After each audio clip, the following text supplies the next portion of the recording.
Untuk materi ke-11 ini ya,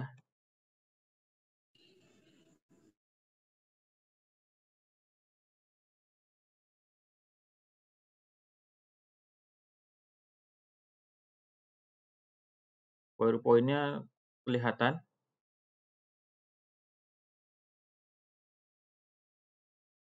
Kelihatan, Pak. Oke, baik.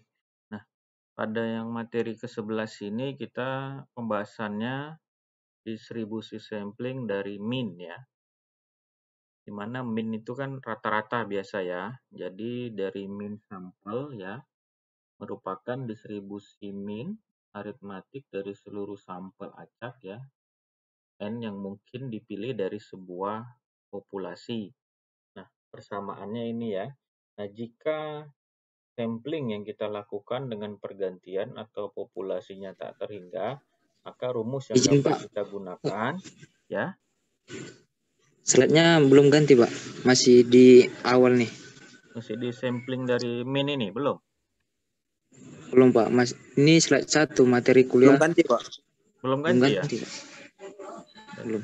Sebentar saya ulang lagi nih. Di jaringannya ya.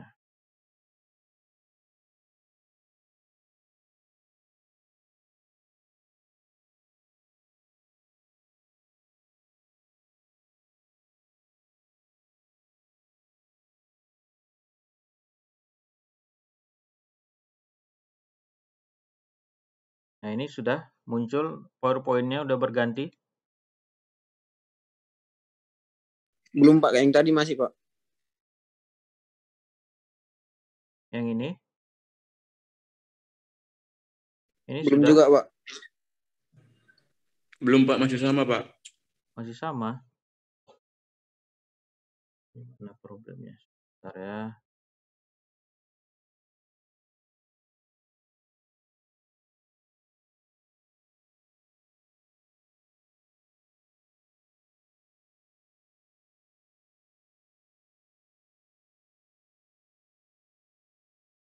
Ini sudah berganti? Sudah, Pak. Sudah, Pak. Oke.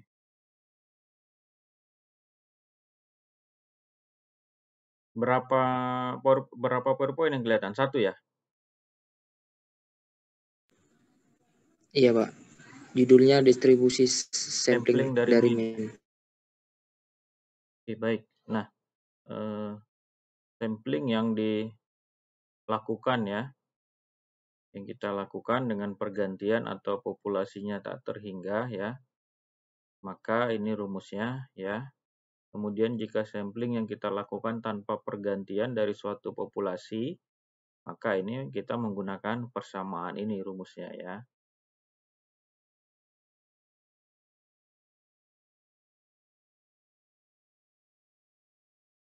Ini sudah berganti? Belum, Pak. Masih yang tadi juga? Iya, Pak.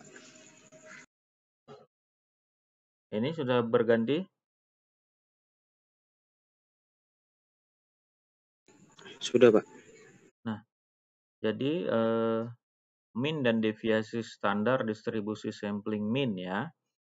Nilai N yang besar, misalnya N-nya lebih besar 30, maka distribusi sampling mean-nya itu mendekati suatu distribusi normal ya. Populasinya, misalnya kita memiliki distribusi normal, maka distribusi sampling mean juga terdistribusi secara normal ya. Terdistribusi secara normal juga ya. Jadi deviasi standar sebuah distribusi sampling mean itu dapat kita sebut juga dengan error standar daripada mean ya.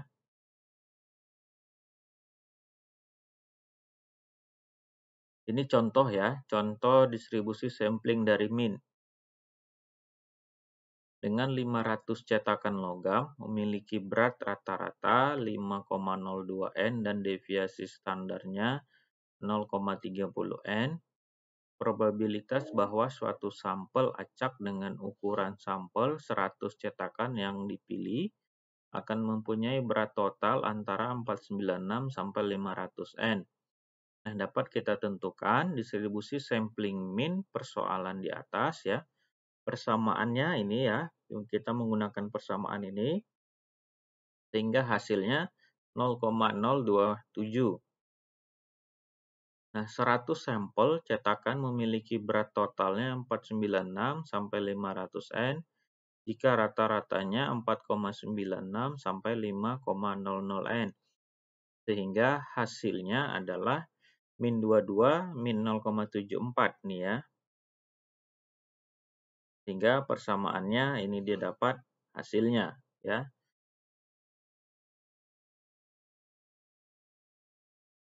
Nah, kemudian untuk distribusi sampling dari proporsi ya, di mana distribusi sampling dari proporsi merupakan distribusi proporsi dari seluruh sampel acak berukuran N yang mungkin dipilih dari sebuah populasi.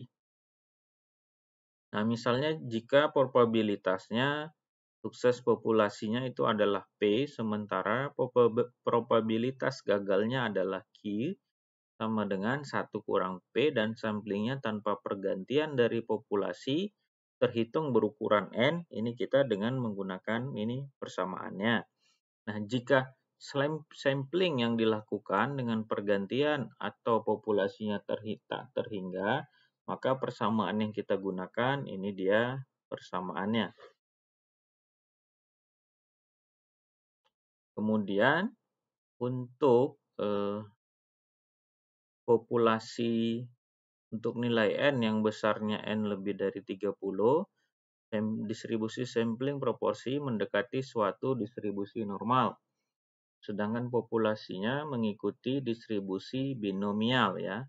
Nah, kita di sini perlu memperhatikan bahwa variabel diskrit diperlukan faktor koreksi ya dalam mengubah ke dalam skor Z untuk menentukan probabilitasnya kurang atau lebih dari suatu nilai proporsi tertentu dengan menggunakan tabel distribusi normal ya. Nah, ini saya sampaikan contohnya pada sampling dari proporsi. Contohnya, divisi pengendalian mutu pabrik perkakas mesin mencatat bahwa 2% dari mata bor yang diproduksi mengalami cacat.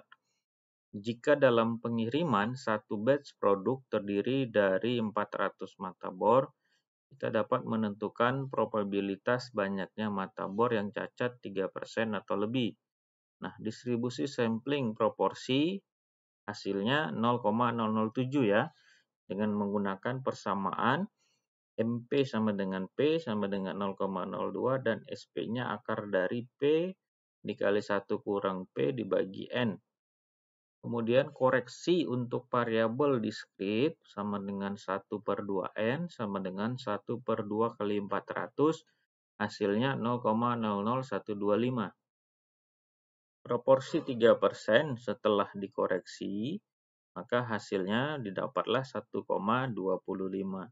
Maka hasil dari probabilitas porsi 3% ini 10,56%. Nah, itulah dari distribusi sampling mean dan proporsi. Sampai sini ada yang mau ditanyakan? Atau ada yang kurang paham? Silahkan.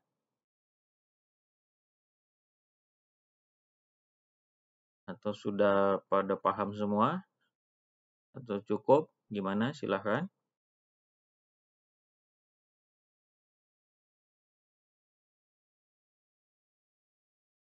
Gimana? Ada yang mau memberikan tanggapan, pendapat? Silahkan.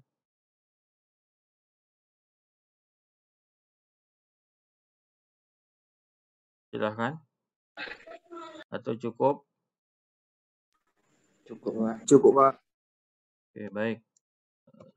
Terima kasih semua ya atas waktunya. Selamat malam. Terima kasih. Selamat malam, Assalamualaikum Pak. warahmatullahi wabarakatuh. Selamat malam, Pak.